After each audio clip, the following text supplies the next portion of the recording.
नमस्कार, मैं हूं आपके साथ प्रियांशु शर्मा और आप देख रहे हैं 29 इंडिया न्यूज। बात में देखिए,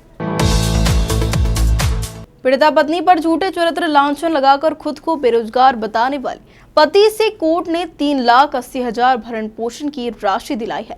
कोर्ट ने कहा है कि दूसरी शादी करने की शंका का आरोप बगैर ठोस प्रमाण की दूसरी शादी का प्रमाण नहीं है। यदि कोई महिला पेट पालने के लिए दूसरी मजदूरी या छोटा मोटा व्यवसाय करती है तो उस आधार पर वह भरण पोषण पाने से वंचित नहीं होगी और पति स्वयं को बेरोजगार बताने से पत्नी के भरण पोषण करने के दायित्व से मुक्त नहीं हो सकता है।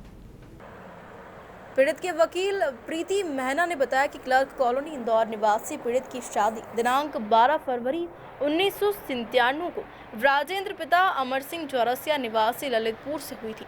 उक्त विवाह से पीड़ित को 3 संतानें हुई थी, जिसमें से 2 वयस्क होकर सबसे छोटा पुत्र अवयस्क था और शादी के बाद पति द्वारा पीड़िता को टुकड़े टुकड़े रुपए लाने की मांग की जाती थी, अन्यथा शराब पीकर गाली गलौज मारपीट की जाती और झूठे चारित्रिक आरोप लगाकर परेशान किया जाता था, जिसकी शिकायत पीड़ित द्वारा हीरानगर थाने और वरिष्ठ पुलिस अधिकारियों को भी समय समय पर की जाती थी, जिस पर पुलिस के द्वारा पति को समझाइश दी गई और तो पति ने पीड़िता के साथ मारपीट करी और नगर रुपए और जेवरात लेकर छोड़कर भाग गया और कोई पूछ परख न कोई भरण पोषण भी नहीं किया, जिस पर मजदूर होकर पीड़ित अपना और बच्चों का पेट पालने के लिए छूट मूट मजदूरी करती रही और झाड़ू पोछा करती रही, जिसके बाद पीड़िता ने 14 फरवरी 2016 पति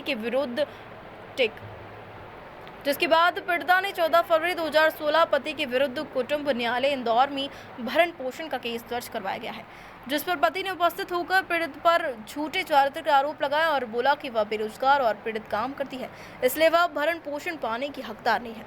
उसका पर पुरुष ने संबंध और उसकी तिरुपति बालाजी जाकर पुरुष से शादी कर ली है, जिस पर लगभग 6 साल चले केस में अंतिम बहस में पीड़िता ने वकील प्रीति महना के तर्क से सहमत होकर कोर्ट ने अभिमत देने हुए पीड़िता के पक्ष में सुनवाई की और भरण पोषण की राशि देने का आदेश दिए गए हैं। सर, ये जो पीड़िता है इसके जो पति है राजन के साथ इसका विवाह हुआ था। पति इसको मारता था, पीटता था, दहेज के लिए मांग करता था, जिसमें पीड़िता ने 498 का प्रकरण भी पंजीबद्ध करा लिया। वो पीड़िता भरण पोषण के लिए माननीय न्यायालय के समक्ष न्याय मांगने आई। पति यहाँ उपस्थित होकर उसने अपने आप को बेरोजगार बताया और कहा कि मैं बेरोजगार हूँ और मेरी पत्नी का दूसरे से अफेयर है, उसने दूसरे से शादी कर ली है और चूंकि ये कमाती है इसलिए मैं इसको भरण पोषण नहीं दूंगा।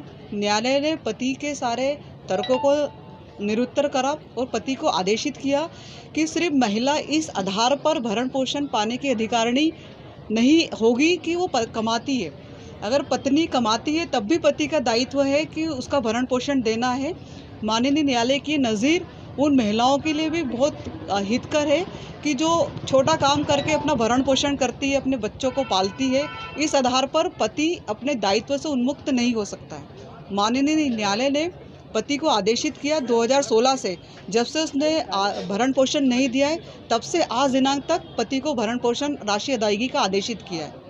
मैम, पति कहाँ का रहने वाला है और पत्नी कहाँ की रहने वाली है? दोनों ही इंदौर के निवासी हैं। कब से मैम इनका डिस्प्यूट चल रहा था? 2016 से माननीय न्यायालय के समक्ष आए हैं। श्रीमती प्रवीणा व्यास मैडम ने पीड़िता के पक्ष में स्थायी भरण पोषण का आदेश करा।